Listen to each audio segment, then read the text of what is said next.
Walk with me on the devil's left-way path, slithering like serpents. We will take several turns along the way. This path is multifaceted, dark, light, and everything falling betwixt. Crooked our steps will be, for the journey is never straight nor narrow. Greetings and salutations. I am Kindra RavenMoon. Welcome to the Thorn Rose Witch podcast. Here is where we discuss a bit about everything that falls under the umbrella of dark spirituality, witchcraft, Satanism, devil worship, and all things related above, below, and beyond. How are you doing today? I hope that you have been doing well. Moving forward with today's discussion on working with bones. But despite some things I will bring to the table here today, I must throw in a disclaimer.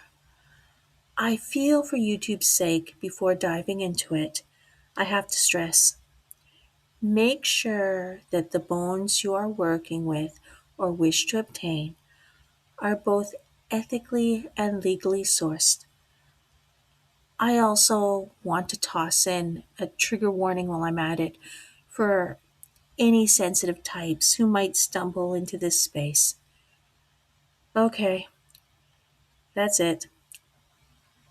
Let's get on with today's topic now, shall we? Showing online that one has a skull upon their altar, or putting out spellcraft videos using bones as part of the video's aesthetic, or wearing bone jewelry has become quite popular in recent years, especially when a person is trying to prove that they practice, in quotations here, traditional witchcraft, or title themselves as a folk witch on social media hubs. The fact that several online shops and individuals are now showcasing and selling painted chicken feet, for example, just proves how the use of bones in one's craft has become an aesthetic trend, with no practicality to it, nor having ethical or authentic magical consideration put into it. Just purchase it, show it off. Just another marketing gimmick or way to try to prove themselves under the title they are currently flashing. It is a popular assumption that whenever someone mentions working with bones for their magical workings, rituals, and spirit dealings, most of us naturally assume the person means animal bones. In darker currents of witchcraft, as within certain practices of Satanism, and most anything authentically left hand path, when working with bones is considered, human bones are not ruled out. That is, if human bones can be obtained. Not concerning legalities here, okay? But again, I'll repeat, human bones can be obtained through legal sources, but we'll revisit this shortly. Animal bones will reflect the energy and essence of what a specific animal represents. Also, taking into consideration the properties of the type of bone it is, jaw, knuckle, skull, etc. When working with animal bones, we must consider the DNA memory of the specific animal that resided in those bones. This includes its direct bloodline and also what that specific animal has lived through, including its death, how it died, and hence what it felt or might have been thinking during its final moments. Whether it was suffering, had it lived a life of torture and fear, or did it live out a natural free life? Was it skillfully and ethically hunted? What land did it derive from? And is it from a land you currently live or were spawned from?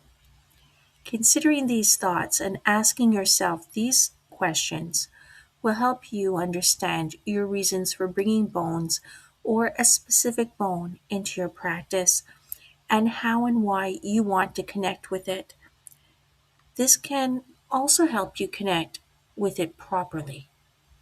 Hence, animal bones can serve as a direct conduit for spirit or for the spirit or archetype, I should say, of the animal and all it represents in the natural world, mythology, folklore, and the collective unconscious. It is recommended to research everything about the species of animal your bone or skull belong to and to know exactly what type of energy it will bring into your craft or to the devil's or goddess's altar. If you are working with human bones, this same rule applies. If you are bringing a human skull or any type of human bones into your space and witchcraft, make sure that you research thoroughly where they came from and who they previously belonged to when they were part of a living body. The reason behind this is simple. It's the previous human's energy and essence, their DNA and bone memory that you will bring, well, that you'll be incorporating into your workings. The vast majority of practitioners today tend to be surface based. They don't dig deeper into the why of their practice and all its components, with most following instructions from books written by those with the same surface based mindset. Now, the word to take note of here is follow, making the key word pertaining to these types of practitioners being followers. If you're on a path of dark spirituality, you should not be a follower. Now, when working with human bones, make sure the former human's energy is worthy to bring into your sacred space and your magical practice. Also, consider if they were someone who would have been okay with being part of witchcraft and an occult based rituals. Now, this being said, I believe that the older the bones, the less chance there is that the previous human or animal's essence and bone memory will be in effect, which to me, especially in the case of human bones, is best. The way, this way, you as a practitioner get to reap the rewards of channeling and making magic through an organic material without any influence, or at least not enough to affect your reasons for it. A clean slate, or almost clean slate, if you will. I also believe that bones obtained legally through medical labs or whatever other source that have been bleached rather than undergone a natural process of decay hold no more power than machine forged, handmade, or some form of mass marketed material skull. Actually, I would say something handmade from a natural material, such as a wooden skull, holds more power than a sterile bleach skull obtained from a medical source like a laboratory or something, which that I would equate more with something fabricated out of synthetic materials, serves more for an aesthetic purpose. But this is just my opinion on it. I find a skilled, or should I say, well connected practitioner can still make fabricated skulls work for housing spirits and channeling messages from spirits or a divine force or other. However, it does take more energy and more work to put into into the fabricated skull during the beginning stages of working with such type of skull. Basically, it takes some time before organic workings of such nature have full effect, but once established, it can work great. In the case of working with a fabricated skull, I highly recommend one constructed of natural materials or with as little synthetic material as possible. Based on my personal experience, wooden skulls make great conduits for spirit communication and for housing a spirit. Traditionally, skulls fabricated from crystal or glass have been used by practitioners, and they work just as well.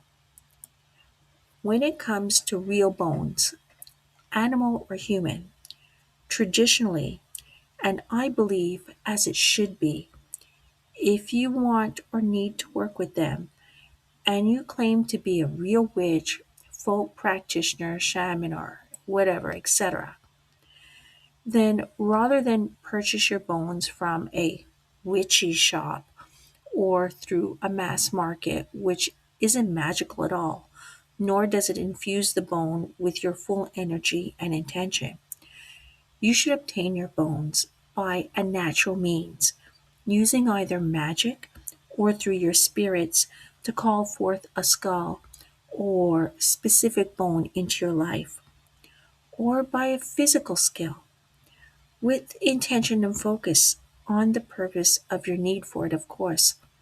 By this I mean to hunt the animal yourself, ethically, of course, through through luck by finding the bones or body, and I'm speaking full body of an animal here, not a human, but use your imagination as you wish.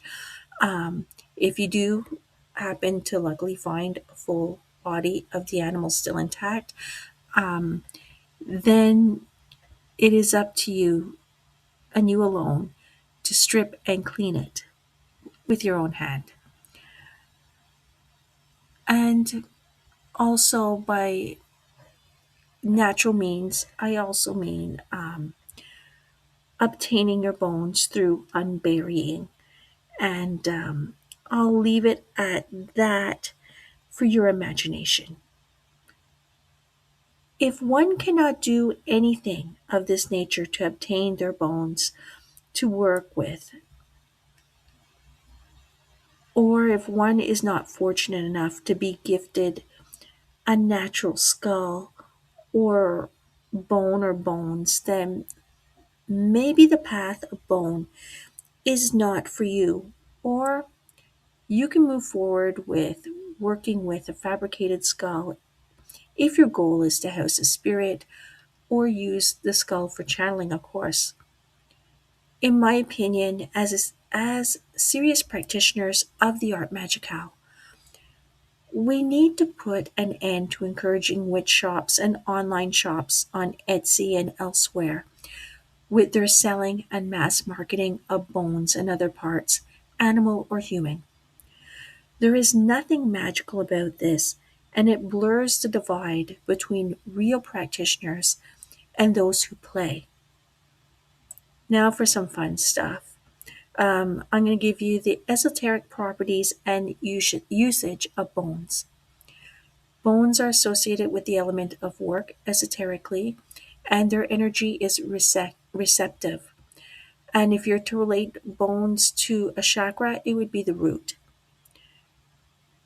Usage of skulls and bones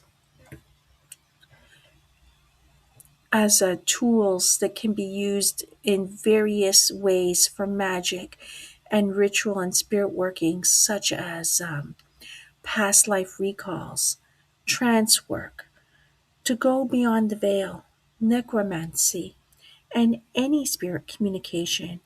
They could also be used for witch flight or astral travel, if you will. Meditate with a skull or other bone to connect with the Earth Mother and the spirits of the land, or spirits of place, or the spirit of that bone in particularly. Low frequency spirits and lower ranking demons tend to be highly attracted to bones, especially skulls, and they'll naturally house themselves within one.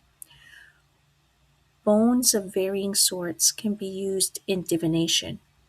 A skull upon the altar can represent the higher self, the true will, or the witch's devil, witch father, if you will. A personal spirit familiar could be housed in a skull.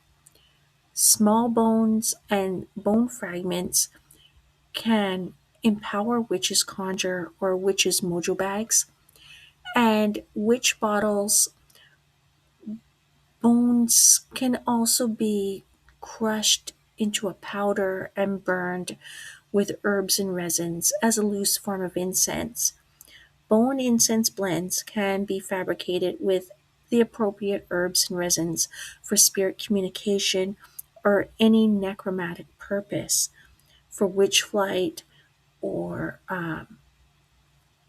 going to the spirit world, or witch flight to the spirit world, I should say, or the traditional witch's sabbat, even. Divination purposes and for protection that is magical, spiritual, and physical.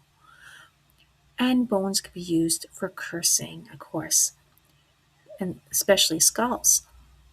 In general, bones house powerful energy that links the profane world with that of the other. Hence, if you choose to work with bones, they should be treated with care and utmost respect, and this includes the manner in which you obtain them. Esoteric properties of specific bone parts, I'm going to give you now. Jaw bones are good for communication and charisma, lending the ability to charm, enchant, and bewitch. Jaw bones can be used in spells to stop gossip, make one silent, or learn secrets from others. This can also be used in spells to enable you to move about unnoticed, or what they call invisibility spells. Knuckle bones are good for workings of endurance, hard work, creativity, and for confrontation. Rib bones for protection, stability, and expansion. Rib bones are also good for blasting, cursing, and rituals of destruction. Skulls hold the same attributes as the jawbone, with the addition of inner vision, intuition, psychic vision, spirit communication, focus, grounding, and shape shifting, or if you will, lycanthropy. If you ever work with any type of skull for cursing or any form of ritual of destruction, it is advised to destroy the skull after the fact, get rid of it afterwards somehow.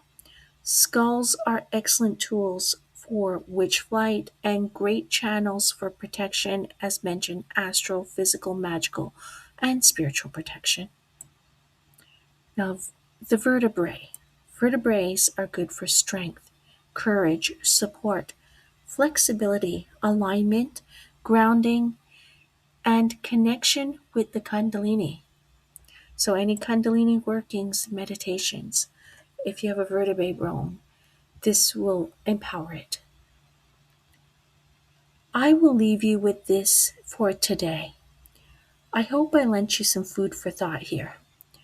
Until next time, my dears, darkest blessings and infernal love under Lucifer's light.